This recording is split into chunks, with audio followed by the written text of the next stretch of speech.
Praise lord. దేవాతి దేవునికి వందనాలు. ప్రభు నామమున మీ అందరికీ నా ప్రత్యేకమైన వందనాలు, శుభాలు తెలియచేస్తున్నాను. ఈ దినము కొరకు ఏర్పాటు చేయబడిన దేవుని వాగ్దానము యెషయా గ్రంథము 26వ అధ్యాయము 7వ వచనము. నీతిమంతులు పోవు మార్గము సమముగా ఉండును, నీతిమంతుల త్రోవను నీవు సరళము చేయుచున్నావు. దేవుని నామానికి మహిమ కలుగునుగాక.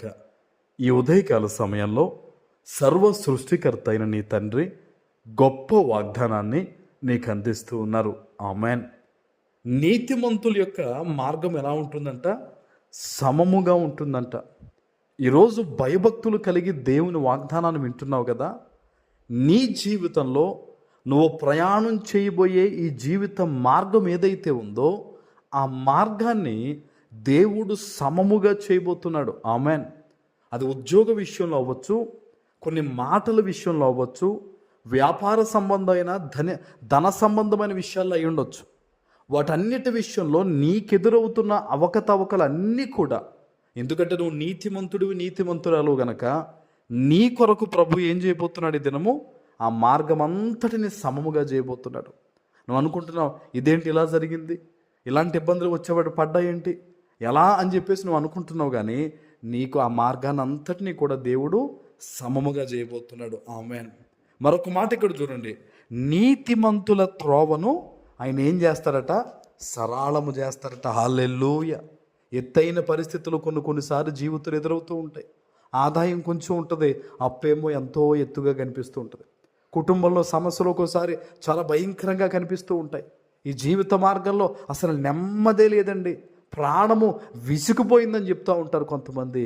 ఈరోజు ప్రభు చెప్తున్నాడు, నీ ప్రార్థన దేవుడు విన్నాడు, నీ నమ్మకాన్ని దేవుడు చూశాడు, నువ్వు దేవుని కొరకు తీసుకుంటున్న ప్రతి నిర్ణయాన్ని కూడా ఆయన చూస్తున్నాడు. కనుకనే ఈరోజు ఎంత గొప్ప వాగ్దానం నీకు ఇస్తున్నాడు. మార్గం అంతా సరళం కాబోతుంది. ఆమేన్. ఎక్కడికైనా ప్రయాణం పెట్టుకున్నావేమో, ఏదో ఆలోచన చేస్తూ ఉన్నావేమో, బిడ్డల కోసం ఏదైనా సంపాదించాలి, ఇదిగో బిడ్డలను ఎలా నడిపించుకోవాలి ఆత్మీయ జీవితంలో, కానీ నువ్వు ఆలోచనలు చేస్తున్నావు. అపవాదేమో ఆ దారిని ఆ ఆలోచనలన్నింటినీ వాడు ఏదో చిందరవందర చేస్తున్నాడు. కానీ ఈరోజు ప్రభు నీకు చెప్తున్న మాట ఏంటంటే, ఆ మార్గాలన్నీ కూడా ప్రభు ఏం చేయబోతున్నాడు? సరళం చేయబోతున్నాడు. నీ మనస్సు నెమ్మదితో నిండుకోబోతుంది. నిండుకుండవలే సంతోషంగా నువ్వు గొప్ప సాక్ష్యాన్ని నువ్వు యేసు నామములో చెప్పబోతున్నావు. అంతే. ఆమేన్. ఇది సజీవమైన దేవుని వాగ్దానం. ఇది మనుషులు చెప్తున్న మాట కాదు, దేవుని వాగ్దానం. ఈరోజు ఈ వాగ్దానాన్ని నువ్వు వింటున్నావంటే నువ్వు దేవుని యొక్క ఆలోచనలో నువ్వు ఉన్నావు. నీ గురించి దేవుడు ఆలోచన చేస్తూ ఉన్నారు. ఏ విషయాల్లో నీకు మేలు చేయాలో ప్రభు నీ గురించి ఆలోచిస్తున్నారు. కనుక నువ్వు బాధపడొద్దు. అందుకనే దేవుడు అంటాడు లేఖనం ద్వారా, నేను నీ గురించి ఆలోచన చేస్తున్నాను కాబట్టి నీ చింత యావత్తు నా మీద వెయ్యి అన్నాడు. ఈరోజు ఎటువంటి చింతలతో నీవు ఉన్నావో, ఎవరికి చెప్పుకోలేక బాధపడుతూ ఉన్నావో అవన్నీ దేవుడు అంటూ ఉన్నాడు, నా మీద వెయ్యి, నేను నీ మార్గాలు సరళం చేయబోతున్నాను, అనుకోని పనులన్నీ కూడా అద్భుతంగా జరగబోతున్నాయని ప్రభు చెప్తున్నాడు. నిజమే. ఇప్పటిదాకా అసలు ఇది జరుగుద్ది అని నువ్వు అనుకోని కొన్ని పనులన్నీ కూడా యేసు నామములో జరగబోతూ ఉన్నాయి. అవి నీకు అందబోతూ ఉన్నాయి. గొప్ప మేలు నువ్వు చూడబోతున్నావు. ఆమేన్. నువ్వు దేవుని వాగ్దానాన్ని నమ్మడం ద్వారానే ఆ కార్యాలు ఈరోజు జరగబోతున్నాయి. అంతే. ఆమేన్. అట్టి కృప మీకు కలుగునుగాక. ఆమేన్. ప్రార్థన చేసుకుందాం. పరిశుద్ధుడా, ప్రేమ కలిగిన తండ్రి, మీకు వందనాలు.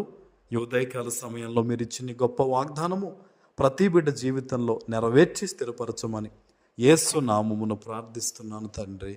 ఆమేన్.